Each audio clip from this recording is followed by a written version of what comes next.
Julius Caesar, Act 3 Scene 2. Multiple choice questions. Who are the two main characters giving speeches in this scene? Caesar and Brutus. Brutus and Cassius. Brutus and Antony. Antony and Cassius. Brutus and Antony. What reason does Brutus give for Caesar's assassination? Caesar was a tyrant. Caesar was ambitious. Caesar was a traitor. Caesar was a coward. Caesar was ambitious. What does Antony claim about Caesar's refusal of the crown? It was a sign of his ambition. It was a sign of his humility. It was a trick to gain favor. It was a sign of his weakness. It was a sign of his humility. Who does Brutus ask to stay and hear Antony's speech? The conspirators. The Senate. The plebeians. His friends. The plebeians. What does Antony use to stir the emotions of the crowd? Caesar's will. Caesar's speeches. Caesar's letters. Caesar's victories. Caesar's will. What does Antony reveal about Caesar's will? Caesar left all his wealth to the conspirators. Caesar left 75 drachmas to each citizen. Caesar left his wealth to Brutus. Caesar left nothing to the people. Caesar left 75 drachmas to each citizen. What is Brutus's primary reason for killing Caesar, according to his speech? To become the ruler himself. To save Rome from tyranny. To gain more power. To prove his bravery. To save Rome from tyranny. How do the plebeians initially react to Brutus's speech? They are indifferent.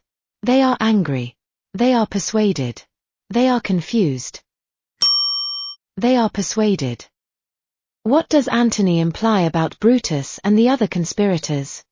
They are traitors. They are wise and honorable. They are foolish. They are ambitious. They are wise and honorable. How does Antony describe Caesar's treatment of the poor? He ignored them. He exploited them. He wept for them. He neglected them. He wept for them. What is the purpose of Antony's rhetorical question, "What cause withholds you then to mourn for him?" To question Caesar's honor. To persuade the plebeians to mourn Caesar. To question Brutus's motives. To demonstrate Caesar's ambition. To persuade the plebeians to mourn Caesar. What is Brutus's rationale for why he would also be killed if necessary? To protect his honor. To preserve Rome's freedom. To defend his family. To prove his loyalty. To preserve Rome's freedom. What action do the plebeians take after hearing Antony's speech? They celebrate Caesar's death. They demand Brutus be punished. They seek revenge against the conspirators. They demand a new leader. They seek revenge against the conspirators. Why does Antony call himself a plain blunt man? To emphasize his lack of rhetorical skills. To show his anger. To display his respect for Brutus. To indicate his simplicity. To emphasize his lack of rhetorical skills. What does Antony imply by showing Caesar's wounds to the crowd?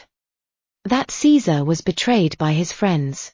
That Caesar was a coward. That Caesar's death was justified. That Caesar's wounds were self-inflicted. That Caesar was betrayed by his friends. What was the immediate reaction of the plebeians to Antony's display of Caesar's wounds? They felt pity and desired to honor Caesar. They were confused and demanded more explanation. They were indifferent and did not react. They were amused and laughed. They felt pity and desired to honor Caesar. Why does Antony hesitate to read Caesar's will immediately? He fears it will cause too much sadness. He wants to build suspense and increase the crowd's desire. He is afraid of Brutus and Cassius. He needs time to prepare the will. He wants to build suspense and increase the crowd's desire. What does Antony mean when he says, "I am no orator, as Brutus is"? He is acknowledging his own lack of skill compared to Brutus. He is praising Brutus for his superior rhetoric. He is comparing his speech style to Brutus's. He is criticizing Brutus's rhetorical style. He is acknowledging his own lack of skill compared to Brutus. What does Antony's speech ultimately reveal about the plebeians' response to Brutus? It reinforces their respect for Brutus. It shifts their view from admiration to anger. It maintains their respect for the conspirators. It causes them to ignore the conspirators' actions. It shifts their view from admiration to anger. How does Antony's manipulation of the crowd contrast with Brutus's approach? Antony uses emotional appeal, while Brutus uses logical arguments. Antony appeals to honor, while Brutus appeals to greed. Antony uses humor, while Brutus uses fear. Antony uses threats, while Brutus uses flattery. Antony uses emotional appeal, while Brutus uses logical arguments. How does Antony's portrayal of Caesar's wounds affect the plebeians' view of the conspirators? It enhances their respect for the conspirators. It reinforces their anger towards the conspirators. It leads them to question Caesar's ambitions. It makes them indifferent to Caesar's death. It reinforces their anger towards the conspirators. In what way does Antony's speech reveal the political dynamics of Rome? It shows the power of rhetoric in shaping public opinion. It highlights the influence of wealth over politics. It demonstrates the weakness of the Senate's authority. It emphasizes the stability of Roman leadership. It shows the power of rhetoric in shaping public opinion. What does Antony's reluctance to immediately reveal Caesar's will suggest about his strategy? He plans to use the will to discredit the conspirators gradually. He seeks to gain the crowd's support by creating suspense. He intends to keep the will secret to avoid confrontation. He is unsure of the will's contents and needs time. He seeks to gain the crowd's support by creating suspense. How does Antony's speech use the concept of honor to manipulate the crowd's emotions? He downplays the concept of honor to provoke anger. He exaggerates the conspirators' honor to undermine them. He contrasts Caesar's honor with the conspirators' betrayal. He ignores the concept of honor entirely. He contrasts Caesar's honor with the conspirators' betrayal. What is the significance of Antony's statement, "I speak right on," in the context of his speech? It suggests his honesty and directness. It indicates his disinterest in rhetoric. It shows his alignment with Brutus's ideals. It reflects his indecisiveness. It suggests his honesty and directness. How does Antony's manipulation of Caesar's body serve as a rhetorical tool?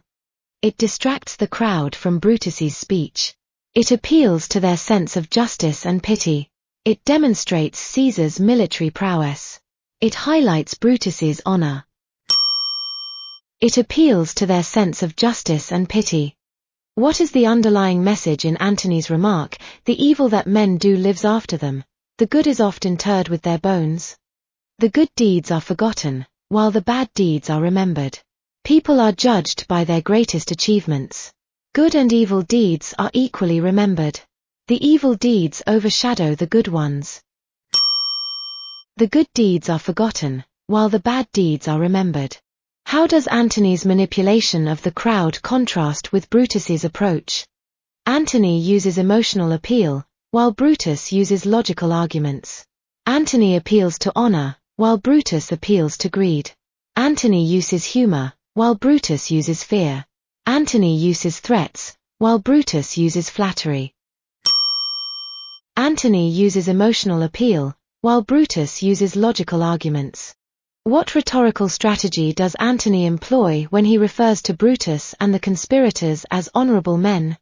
To undermine their credibility. To contrast their actions with Caesar's virtues. To affirm their status and legitimacy. To appeal to their sense of guilt. To undermine their credibility. What does Antony's strategy reveal about his understanding of public sentiment? He understands that appealing to emotion can lead to a change in sentiment. He believes that factual information alone can persuade the public. He underestimates the crowd's ability to reason. He relies solely on traditional oratory. He understands that appealing to emotion can lead to a change in sentiment.